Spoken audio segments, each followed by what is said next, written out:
اعوذ باللہ من الشیطان الرجیم سورۃ البقرہ آیت نمبر 235 انشاءاللہ آج ہم پڑھیں گے۔ بسم اللہ الرحمن الرحیم۔ ولا جناح علیکم، اور تم پر کوئی گناہ نہیں ہے، فیما عرضتم بہ، کہ جو تم اشارہ کنایا کرو، من خطبۃ النساء، عورتوں کو پیغام نکاح کے والے سے، او اکننتم فی انفسکم،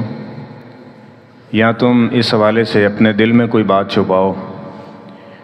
علم اللہ، اللہ تعالیٰ جانتے ہیں، انکم ستذکرونہن، کہ یقیناً تم جلد ہی اس کا ذکر کرو گے ان سے، ولکن لا تواعدوہن، لیکن ہرگز تم ان سے وعد و وعید نہ کرنا، سرًا،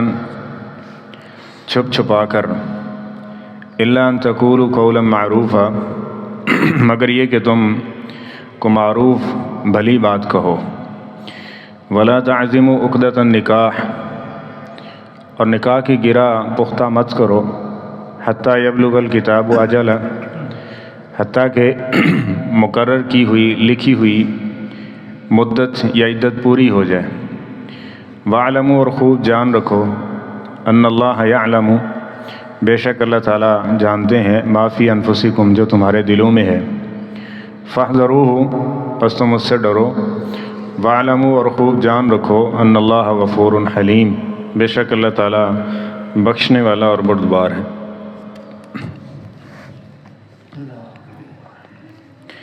ان آیات میں جو متعلقہ بائنہ اور متوفی عنہا یعنی بیوہ، ان کے حوالے سے بات چل رہی ہے کہ پیغام نکاح کب بھیجا جا سکتا ہے۔ ایک عورت ہے جس کو پہلی طلاق ہوئی یا دوسری ہوئی، اس کو تو پیغام نکاح بھیجنا درست ہی نہیں ہے جب تک کہ اس کی عدت پوری نہ ہو جائے۔ اس حوالے سے اشارہ کنایہ بھی نہیں کیا جا سکتا، کیونکہ دوران عدت اس کے شوہر کا حق ہے، اگر وہ رجوع کر لیتا ہے تو وہ اس کے نکاح میں ہے، اس کی منکوح ہے۔ اگر وہ بائنہ ہے یعنی 3 طلاقیں ہو چکی ہیں، تیسری ہے، اور اس کے ساتھ یہ ہے، یا پھر وہ بیوہ ہے، تو عدت کے اندر اس کو بھی پیغام نکاح نہیں بھیجا جا سکتا۔ ہاں، دل میں کسی کا ارادہ ہے کہ نکاح کریں گے یا اسے ہوگا یا فلاں فلاں، اس پہ کوئی مواخذہ نہیں ہے کیونکہ دل میں آنے والی بات، لیکن اس کا اظہار کرنا یا پیغام نکاح بھیجنا یا اس حوالے سے بات کرنا یہ جائز نہیں ہے۔ ولا جناح علیکم فیما عرضتم بہ من خطبۃ النساء، کہ ایک تعریض اشارتاً کنایتاً اگر کوئی اس طرح کی بات ہو جاتی ہے تو وہ قابل معافی ہے، جس طرح کہ سیدنا عبداللہ بن عباس رضی اللہ تعالیٰ عنہ صحیح البخاری میں اس حدیث کی اس آیت کی تفسیر میں فرماتے ہیں کہ اس سے مراد یہ ہے کہ آدمی اس بات کا اظہار کرتا ہے کہ میں کسی نیک عورت سے نکاح کرنا چاہتا ہوں،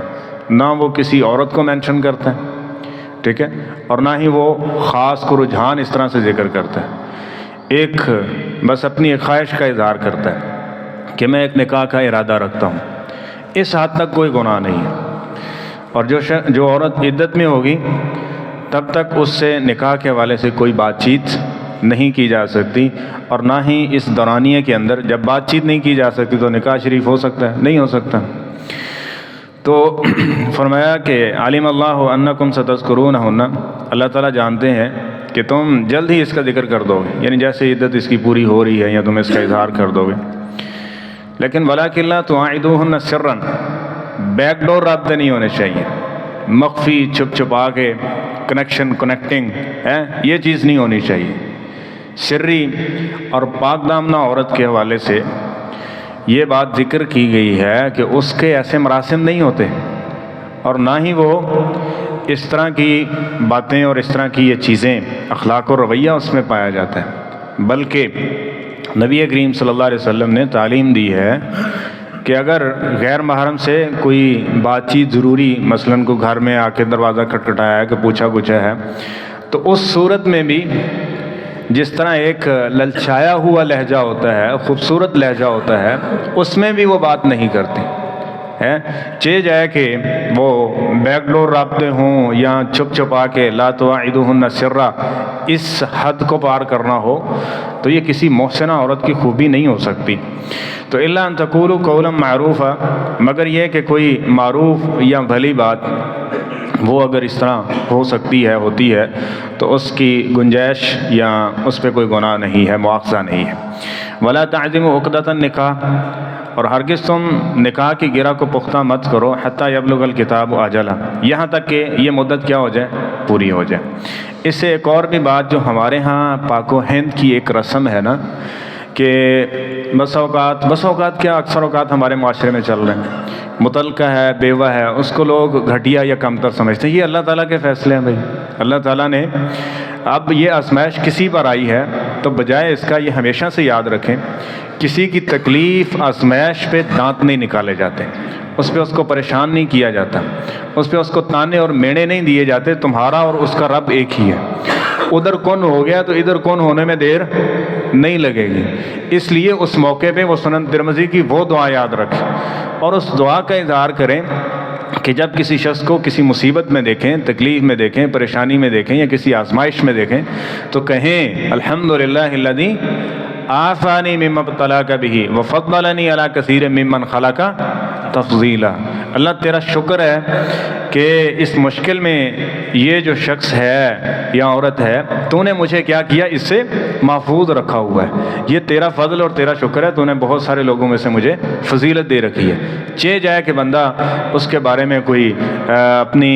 ذہن کے اندر کوئی منفی چیز ہے یا اس کو تانا میڑا یا کمتر اور حقیر سمجھنا، یہ تو بہت بری چیز ہے، ایسا نہیں ہونا چاہیے۔ اور بسا اوقات ایسے ہوتا ہے، اور اگر یہ نہ بھی ہو تو آخرت میں تو ان چیزوں کا برابر کرنا پڑے گا نا حساب۔ وہ دنیا میں اس چین کے اندر آ جاتا ہے، پھر کیسے نا جیسا کرو گے ویسا بھرو گے۔ آج کسی کے ساتھ تم ایسا کر رہے ہو تو کل ایسا مرحلہ تم پر بھی آئے گا اور تمہارے مذاق اڑانے والے بھی ہوں گے، تو یہ نہیں ہونا چاہیے۔ اور دوسری چیز کہ عرب معاشرے کے اندر آپ یہ دیکھ رہے ہیں کہ ابھی ایک عورت مثلاً اس کو طلاق ہوئی ہے، تیسری طلاق ہے یا وہ بیوہ ہو گئی ہے، تو نکاح کرنا نہ کوئی معیوب تھا اور نہ ہی کوئی پریشانی والی بات تھی۔ ابھی عدت پوری نہیں ہوتی تھی تو نکاح کے معاملات شروع ہو جاتے تھے کہ آگے نکاح کرنا ہے، فلاں آئی ہے، وہ ہے، یہ اس طرح کے معاملات چلتے رہتے تھے۔ اور نبی کریم صلی اللہ علیہ وسلم کے سامنے کئی باتیں اس طرح سے آئیں آپ کے سامنے نکاح کے حوالے سے، تو ہمارے معاشرے میں کیا ہے، اس کو بالکل اس کے الٹ سمجھا جاتا ہے، ٹھیک ہے، اس کو منحوس گردانا جاتا ہے، معاذ اللہ ہے، اور اس کو ایک کمتر اور گھٹیا سمجھا جاتا ہے۔ اور پھر اس نکاح کرنے کا اگر کوئی عورت یا مرد اس کا ارادہ کر لیتا ہے کہ اس کسی کی بیوی فوت ہو جاتی ہے یا یہ ہے کہ کسی کا شوہر فوت ہو گیا، اس کو طلاق ہو گئی اور وہ آگے نکاح کا ارادہ کرے تو بڑا معیوب سمجھا جاتا ہے، حالانکہ یہ رویہ قابل گرفت ہے، یہ رویہ جو ہے یہ غیر شرعی ہے، نہ کہ اس بندے کا عمل۔ اب وہ ایک حلال اختیار دیے ہیں اللہ تعالیٰ نے، اس کے لیے کوشش ہونی چاہیے۔ حلال کے لیے کوشش ہوگی تو بندہ حرام سے بچے گا، اور اگر اس کے رستوں کو بند کیا جائے گا، مسدود کیا جائے گا، تو پھر کیا ہوگا، حرام کے راستے کھلیں گے۔ تو اس لیے جو اسلامی تعلیمات ہیں نا، وہ نہ صرف انسان کی بھلائی پر مبنی ہیں بلکہ معاشرے کو مینٹین رکھنے کے لیے بھی ضروری اور بنیادی اور کلیدی کردار ہے ان کا، اس کو بائی پاس مت کیجیے۔ تو فرمایا وَاعْلَمُوا، خوب جان رکھو، أَنَّ اللَّهَ يَعْلَمُ مَا فِي أَنفُسِكُمْ، جو تمہارے دلوں میں باتیں ہیں نا، اللہ ان ساری چیزوں کو جانتا ہے۔ فَاحْذَرُوا، تو لہذا جن چیزوں سے روکا گیا ہے نا ان سے بچ جاؤ، یہی اللہ تعالیٰ سے ڈرنا ہے۔ اب ایک بندہ کہتا ہے اللہ سے بڑا ڈرتا ہوں، لیکن جن چیزوں سے روکا گیا ان کا ارتکاب کر رہا ہے، یہ اللہ کا ڈر ہے، یہ اللہ کا ڈر نہیں ہے، یہ اللہ کا خوف نہیں ہے۔ اللہ کا خوف اور ڈر کیا ہے، فَاحْذَرُوا، ان چیزوں سے کنارہ کش ہو جانا ہے۔ ایک ہے خوف، ایک ہے تقوی، ٹھیک ہے، پرہیز کرنا، اور ایک ہے فَاحْذَرُوا۔ اب یہ تین جملے ہیں، ان تینوں میں خوف میں کیا ہے کہ بندہ خوف میں مبتلا ہے کہ میں نے یہ کام کرنا ہی نہیں ہے، یہ سب سے اعلیٰ ترین چیز ہے۔ وَلِمَنْ خَافَ مَقَامَ رَبِّهِ جَنَّتَانِ۔ تقوی کیا ہے کہ انسان کو معاملات اور اس طرح کی چیزیں اکسائی جا رہی ہیں اس پہ، لوگ اس کو مشورہ دے رہے ہیں، کہتا ہے میں نے یہ نہیں کرنا، اس کو کیا کہتے ہیں، یہ پرہیز کر رہا ہے، یہ تقوی ہے۔ اور متقین کے لیے اعدت للمتقین، جنت کے بارے میں فرمایا، اللہ فرماتے ہیں ہم نے بنائی بڑائی ہے یہ متقین کو دیں گے۔ اور فاحذروا کیا ہے کہ انسان کے پاس یہ سارا ماحول اس طرح کا ہے، وہ کر سکتا ہے اس طرح، اس کا میلان بھی اس طرف ہے، لیکن پھر بھی اس سے کیا کرتا ہے، وہ کنارہ کشی اختیار کرتا ہے، اس سے بچنے کی کوشش کرتا ہے اور بچتا ہے اس سے، اس کو احذار کہتے ہیں۔ اور یہ تین صورتیں اللہ تعالیٰ کے ڈر کی صورت میں ہیں، تو یہ ہونی چاہیے۔ اور وَاعْلَمُوا أَنَّ اللَّهَ غَفُورٌ رَحِيمٌ، یہ بھی یاد رکھو کہ اللہ تعالیٰ بہت بخشنے والا اور بڑا بردبار ہے۔ جہاں پہ تھوڑا سا تنبیہ کی گئی، تنبیہ کرنے کے ساتھ یہ بھی بتا دیا کہ اگر غلطی کوتاہی ہو گئی ہے نا تو اللہ سے معافی مانگ لو، اس پہ پختہ نہیں رہنا، اس پہ اصرار نہیں کرنا، بلکہ کیا کرنا، وہ بہت بردبار ہے، وہ تمہیں کبھی تانے میڑے نہیں دے گا، تم دل سے توبہ کرو، وہ تمہارے گناہوں کو کیا کر دے گا،